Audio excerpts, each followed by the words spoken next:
नमस्कार दोस्तों। आज हम बात करने वाले हैं स्कूल्स ऑफ इंडियन फ़िलासफ़ी के ऊपर। ये भारतीय दर्शन जो है, ये एमपीपीएससी के यूनिट 1 जो है उसमें आपका पार्ट भी है। और ये वैदिक फ़िलासफ़ी से रिलेटेड षट दर्शन जो हैं, ये एमपीपीएससी के नए सिलेबस में काफ़ी इंपॉर्टेंट हैं। ओके, तो फ़िलासफ़ी के ऊपर बात करते हैं। तो फ़िलासफ़ी को हिंदी में बोला जाता है दर्शन। दर्शन का जो कॉन्सेप्ट है वो भारत में काफ़ी समय से है। इनफैक्ट ग्रीक फ़िलासफ़ी से पहले इंडियन फ़िलासफ़ी जो थी वो काफ़ी प्रोमिनेंट थी। इसमें जीवन के पीछे क्या कारण है, हमारी एग्जिस्टेंस के पीछे क्या रीज़न है, इन पर काफ़ी विचार विमर्श किया गया है और ये कई सदियों में भारत में विकसित हुए हैं। भारत का जो इंटेलेक्चुअल एक्सप्लोरेशन था सत्य के लिए, है ना, उसको 6 स्कूल्स ऑफ फिलोसॉफी, जिनको अभी बताया षट दर्शन के रूप में विख्यात है, ये कहलाता है। इनके नाम है वैशेषिका दर्शन, न्याय दर्शन, सांख्य दर्शन, योग, पूर्व मीमांसा और वेदांत या उत्तर मीमांसा।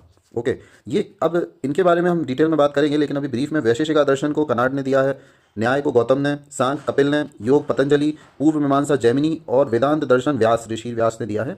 ये भारत में, बल्कि भारत में ही नहीं दुनिया भर में काफ़ी प्रसिद्ध हैं षट दर्शन। तो षट दर्शन के ऊपर बात करते हैं। षट दर्शन को Orthodox school of Indian philosophy भी बोला जाता है। हिंदी में बात करें तो आस्तिक। वाई आस्तिक? क्योंकि ये सनातन धर्म का पार्ट कहलाते हैं, या ये जो अभी हिंदू फिलोसॉफी है उसको इसमें समेटा जा सकता है। अब आस्तिक और नास्तिक, भारत के कंटेक्स्ट में जो नास्तिक दर्शन है वो है 3 अलग, जो वेदों की सत्ता में नहीं मानते, जैसे जैनिज्म,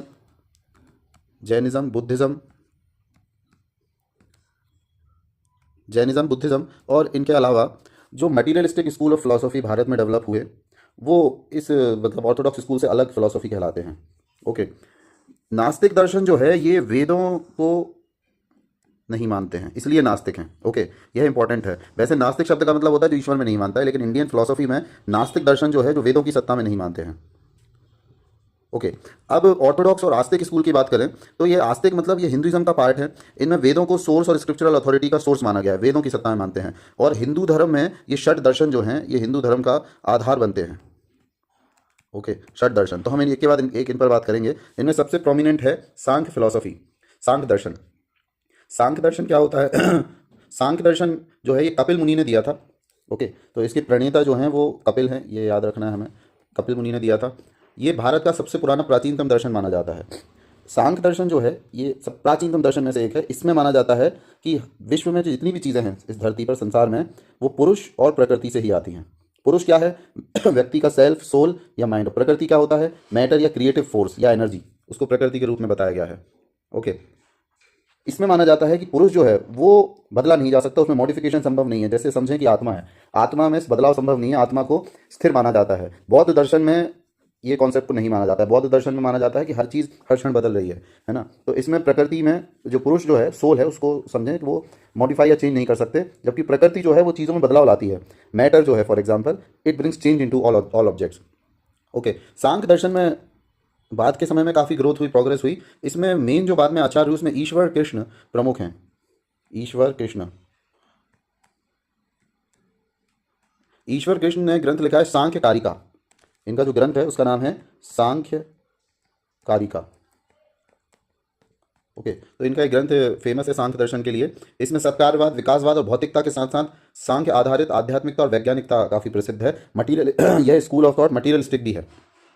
ओके, दूसरा जो दर्शन है, फिलोसॉफी है, वो है योग फिलोसॉफी। योग philosophy is very prominent these days, और ये पतंजलि, महर्षि पतंजलि ने दिया था। योग शब्द का मतलब होता है यूनियन ऑफ 2 प्रिंसिपल एंटिटीज, 2 चीज़ों का, 2 वस्तुओं का मिलन, योग।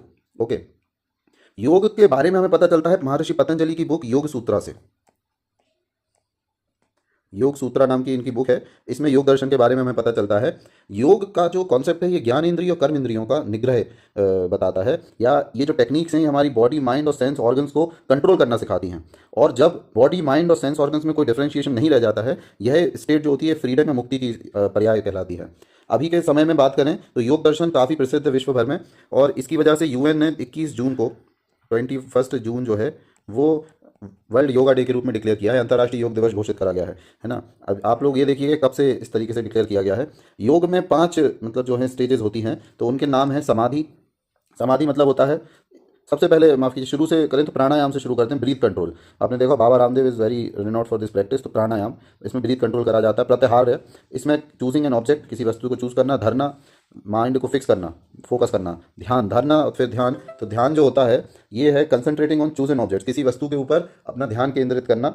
समाधि जो है ये अंतिम चरण है। समाधि में जो होता है वो है कि आत्मा का या खुद का कंप्लीट डिसोल्यूशन, है ना, ये इसकी फाइनल स्टेज होती है। तो इस तरीके से ये 5 इसके जो चरण हैं योग के, ये बताए गए हैं योग सूत्रा में, है ना।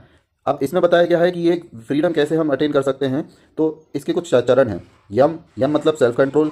यम नियम आसन प्राणायाम प्रत्याहार्य धारणा ध्यान और समाधि, ये अलग अलग वो हैं।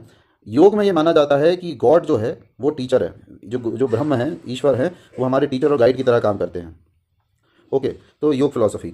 अब योग के बाद जो अगला दर्शन है वो है न्याय फिलॉसफी। न्याय फिलॉसफी जो है ये गौतम ऋषि ने दी थी, याद रखिए, गौतम ऋषि ने जो बुक लिखी है उसका नाम है न्याय सूत्रा, ये लिखा हुआ है न्याय सूत्रा। तो ये गौतम ऋषि की बुक है जिसमें हमें न्याय फिलॉसफी के बारे में जानने को मिलता है ना। न्याय फिलॉसफी क्या कहती है? ये बहुत ही logical philosophy, school of philosophy. ये कहता है कि nothing is acceptable unless it is in accordance with reason and experience, scientific approach. जैसा कि वेस्ट में माना जाता है कि इंडियन फिलॉसफी में या इंडिया में लॉजिक या साइंस की जगह नहीं थी, तो ये उससे बिल्कुल उलट है। न्याय फिलॉसफी में गौतम ऋषि ने बताया है कि कोई भी चीज़ बिना तर्क के एक्सेप्टेबल नहीं होनी चाहिए। ये लॉजिकल थिंकिंग की टेक्निक कहलाती है। न्याय सूत्र कहता है कि यहाँ अभी 4 तरीके होते हैं वैलिड नॉलेज के, है ना। सम्यक ज्ञान प्राप्त करने के 4 तरीके होते हैं: perception, inference, comparison and verbal testimony. Okay, comparison, perception, inference, comparison and verbal testimony. 12th century में, याद रखिए, गंगेश उपाध्याय नाम के स्कॉलर ने, फिलोसोफर थे गंगेश उपाध्याय, इन्होंने तत्व चिंतामणि नाम के ग्रंथ में इसके बारे में विस्तृत में बताया है। तत्व चिंतामणि। ओके, तो गंगेश उपाध्याय ने तत्व चिंतामणि नाम की बुक लिखी है, यह 12th सेंचुरी की है। और न्याय फिलॉसफी के बारे में बात करें, तर्क और प्रमाण के प्रयोग का महत्व काफ़ी दिया जाता है इसमें। तर्क यानी लॉजिक या रीजन, और प्रमाण साइंटिफिक अप्रोच को अपनाया गया है गौतम ऋषि की न्याय फिलॉसफी में। अगली फिलॉसफी की बात करें तो it is the Vaisheshika philosophy. Vaisheshika philosophy is very popular. ये एक महर्षि कनाड ने दी है। ये भी कहीं ना कहीं मटीरियलिज्म को सपोर्ट करती है। वैशेषिका फिलॉसफी जो है ये अणु या मैटर या एटम जो है उसको इम्पोर्टेंस देती है। इस स्कूल ऑफ फिलॉसफी का बेसिस है कि विश्व में जितने भी फिजिकल यूनिवर्स में जितने भी ऑब्जेक्ट्स हैं, they are reducible to a finite number of atoms. इसको महर्षि कनाड ने अणु बोला है। अणु शब्द की संज्ञा दी है एटम को, और बोलते हैं कि ब्रह्म जो है वो फंडामेंटल फोर्स है जो इन सभी एटम्स में कॉन्शियसनेस लाती है। अब जो महर्षि कनाड थे वो काफ़ी मतलब क्यूरियस थे कि भाई चीज़ें बनती कैसे हैं और ये कॉन्शियसनेस कैसे आती है, इनमें चेतना किस प्रकार आती है। तो उन्होंने इस मतलब ये लॉजिक पर पहुंचे कि सभी वस्तुएं अणु से बनी होती हैं, मैटर से बनी होती हैं। ये कॉन्सेप्ट बाद में एटम के रूप में डेवलप होगा, और जो ईश्वर है वो इनमें कॉन्शियसनेस डालता है ना। अब वैशेषिका जो सिस्टम है बहुत ही रियलिस्टिक और ऑब्जेक्टिव फिलोसफी मानी जाती है। रियलिटी जो इसके अकॉर्डिंग है उसका आधार सब्सटेंसेस होता है, उसका एट्रीब्यूट्स होते हैं, एक्शन होता है, जेनस, डिस्टिंक्ट क्वालिटी एंड इनहेरेंस होता है। या यूं कहें कि द्रव्य अर्थात भौतिक तत्वों का विवेचन करा गया है। इसमें परमाणुवाद की स्थापना की गई है, याद रखना है, परमाणुवाद, अणु से ही परमाणु शब्द आता है। वैशेषिका जो विचारक हैं, फिलोसोफर हैं, ये मानते हैं कि विश्व में जितने भी वस्तुएं हैं पंच महाभूत से बने हैं, है ना। Earth, water, air, fire and ether. Okay, इनको मतलब इंडियन फिलोसफी में पंच महाभूत बोला जाता है। Earth, water, air, fire and ether. Vacuum के लिए ईथर यूज़ करा गया है। ये मानते हैं कि जो गॉड है, ईश्वर में भी मानते हैं, उसने इनको बनाया है। और ये भी मानते हैं कि कर्मा का सिद्धांत होता है। कर्म सिद्धांत भी सिलेबस में है, अलग से एक वीडियो में उस पर बात करेंगे। और ये मानते हैं कि जो कर्म है वो अच्छे बुरे कामों का हमें फल मिलता है, तो कर्मा थ्योरी में माना जाता है इसमें, है ना। बाद में वैशेषिका और न्याय दर्शन जो है मर्ज हो जाते हैं, क्योंकि ये दोनों मेटाफिजिकल थ्योरीज, है ना, पे ही बात कर रहे थे। क्योंकि जो वैशेषिका है वो परसेप्शन और इन्फरेंस को सोर्स ऑफ वैलिड नॉलेज मानता है। वैशेषिका जो है वो परसेप्शन और इन्फरेंस को वैलिड नॉलेज मानता है, जबकि यहाँ पर कंपैरिजन और वर्बल टेस्टिमनी यानी किसी ने कुछ बोला है उसको भी आधार माना गया न्याय में। बस ये दोनों में अंतर है, तो ये अंतर याद रखें, परसेप्शन और इन्फरेंस, है ना। और जब आप समझेंगे कि जब हमारी न्याय व्यवस्था है, कोर्ट्स भी हैं, वो भी इनको आधार मानते हैं। तो वैशेषिका स्कूल, वैशेषिका दर्शन। वैशेषिका के बाद पूर्व मीमांसा दर्शन की बात करें, ये महर्षि जैमिनी ने प्रतिपादित किया था। ओके, यह जो दर्शन है ये कर्मकांड और यज्ञ आधारित दर्शन है।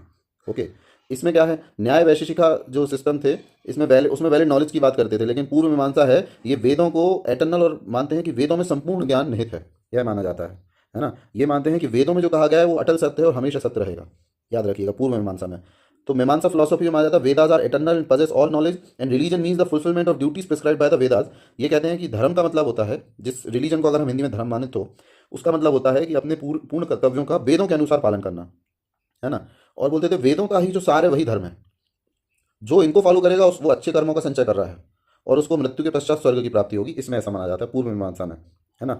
अब इसको क्रिटिसाइज किया जाता है कि पुरोहितवाद और मतलब बाहरी आडंबरों को बढ़ावा देता है ना।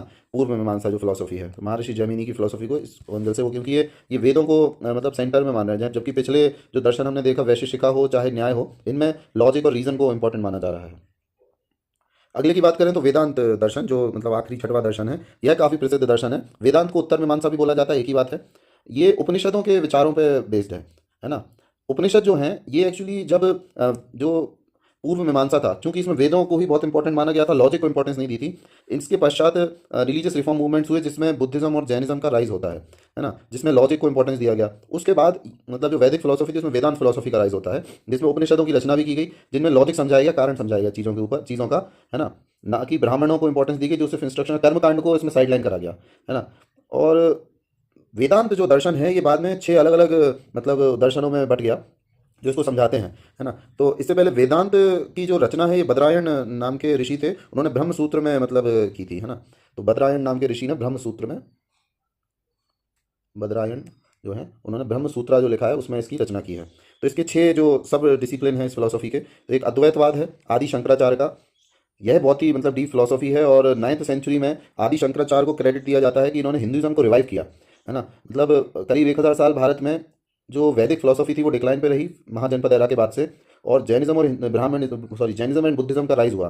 लेकिन शंकराचार्य ने वैदिक फिलोसफी को रिवाइव किया। इनका मानना था कि जो आत्मा है ना, आत्मा और ब्रह्म है वो एक ही हैं, दो अलग अलग एंटिटी ना होकर एक ही हैं। और जब हम ये आत्मा को ब्रह्म का हिस्सा मान लेते हैं, हम ब्रह्मास्मि, इन्होंने बोला था, ब्रह्म सत्यम जगत मिथ्या, जब व्यक्ति यह रियलाइज कर लेता है तो उसको मुक्ति मिलती है, इसका मानना था। तो शंकराचार्य ने अद्वैतवाद दिया। शंकर भाष्य की नाम की अपनी मतलब इनकी मेन जो कमेंट्री है शंकर भाष्य है। विशिष्ट अद्वैतवाद आया रामानुजा का। इन्होंने बोला कि जितनी भी चीज़ें हैं वो सब ब्रह्म का हिस्सा हैं, लेकिन इन्होंने जगत की एग्जिस्टेंस को भी नकारा नहीं है। विशिष्ट अद्वैतवाद में श्री भाष्य लिखी है इन्होंने। इन्होंने मटेरियल रियलिटी को डिनाई नहीं किया, जबकि शंकर जो थे इन्होंने मटेरियल रियलिटी को टोटली डिनाई कर दिया। तो विशिष्ट अद्वैतवाद में कि इन्होंने बोला कि जी ब्रह्म का तो हिस्सा है, लेकिन जगत भी है, विशिष्ट अद्वैतवाद। फिर माधवाचार्य ने द्वैतवाद दिया। ये ब्रह्म ब्रह्म और आत्मा को दो अलग अलग चीज़ें मानते हैं, और बोलते थे कि भक्ति के मार्ग से ही व्यक्ति ब्रह्म को रियलाइज कर सकता है। ये याद रखिए, ये ब्रह्मा विष्णु महेश वाले ब्रह्म नहीं है। ओके। द्वैतवाद निम्बर्काचार्य ने दिया है। ये कहता है कि ब्रह्म अल्टीमेट रियलिटी है और सभी चीज़ों को यही कंट्रोल करता है, अद्वैतवाद। फिर एक आया वल्लभाचार्य का शुद्ध अद्वैतवाद। ये कहता है कि ईश्वर और व्यक्ति दोनों ही एक हैं, अलग अलग नहीं है। यह है लगभग काफ़ी सेम बातें कही। सबसे आखिरी में अचिंत भेद अभेद आया। चैतन्य महाप्रभु, बंगाल के जो गौड़िया वैष्णविज्म के फाउंडर थे, ये कहते थे कि जीवात्मा जो है ये अलग भी है और एक भी है ब्रह्म में, इनका मानना था। आदि शंकराचार्य का ओंकारेश्वर में एक बहुत बड़ा स्टैचू बन रहा है, स्टैचू ऑफ यूनिटी। ओके, ये स्टैचू बन रहा है। अब ये हमने जो अभी बात करी है द्वैतवाद और सारे के सारे जितने भी स्कूल थे, ये सभी स्कूल जो हैं ये आस्तिक स्कूल या षट दर्शन की बात करी। फिर अनऑर्थोडॉक्स या heterodox school of Indian philosophy, इनको नास्तिक स्कूल बोला जाता है। ये इनकी बात करते हैं तो इनमें प्रोमिनेंट है चारवाक, जो कि बृहस्पति ने दिया था। चारवाक जो था ये इकलौता भारत का मटीरियलिस्टिक स्कूल है। It is skeptical and atheistic. Atheistic यानी ये वेदों में तो क्या ईश्वर में ही नहीं मानते हैं। चारवाक बोलता है कि उधार लो घी पियो। इनका मानना है कि मरने के बाद कोई दूसरी दुनिया नहीं है, आपको जो करना है इसी दुनिया में करना है। तो death is the end of human and pleasure is the ultimate object in life. मजे करो बस, जीवन में और कोई वो नहीं है। इसको क्योंकि ये लोगों से रिलेट करती थी, इसलिए इसको लोकायत फिलोसफी बोलते हैं, है ना। फिलोसफी ऑफ मासेस बोला जाता है।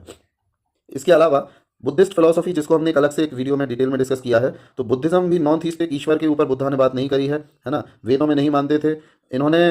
बुद्धा ने बोला कि भाई भगवान होते नहीं होते ये हमारा कंसर्न नहीं है ना। बुद्धा मानते थे कि जो विश्व है world is full of sorrows, और बुद्धिज्म की मेन थ्योरी है हेतुवाद या क्षणभंगुरवाद, कि चीज़ें हर समय बदल रही हैं, है ना, उसमें मानते थे। इसके अलावा जैन फिलोसफी की बात करें जो तीसरी है, जैन फिलोसफी जो है ये इसकी मेन फिलोसफीज में आती है अनेकांतवाद और त्यागवाद, जो हमने अलग से एक वीडियो में डिस्कस किया है। और जैनिज्म में भी वेदों की सत्ता में नहीं माना जाता है। ये अनऑर्थोडॉक्स स्कूल जो है जैनिज्म एंड बुद्धिज्म, ये मेनली लॉजिक और रैशनैलिटी पे ज़्यादा फोकस करते हैं, कर्मकांड का विरोध करा जाता है इनमें, ठीक है। तो इनकी डिटेल्ड फिलोसफी के अलग से एक वीडियो है हमारा, तो उस पर आप देख सकते हैं। I hope that is clear. Thank you very much. Thank you.